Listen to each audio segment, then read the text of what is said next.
Yeah, good morning Baboy Lovers Vlog. Na ako karon sa other customer, no?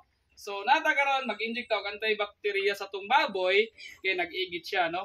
Ang Bactin ato ni siyang panginjikan, no? Pila gid ka buok? Lucy? Unsi.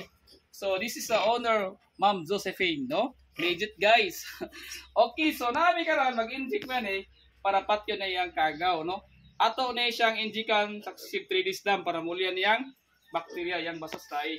No, kay sayang ang Bactin kung ma-dehydrate siya, mamatay atong Bactin tungod lang sa magbasa ang tae. So need na to nga agapan og antibiotic injectable, no? So mag-start tag-inject sa Bactin. Palihog ko. Lihog ko, lihog. Oh.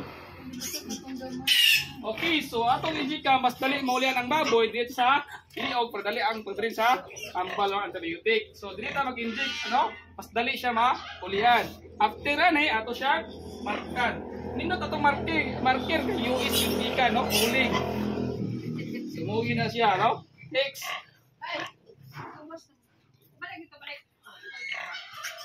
Okay, so kadua na ni. So liog yung ta mag-inject og antibiotic sa atong baboy.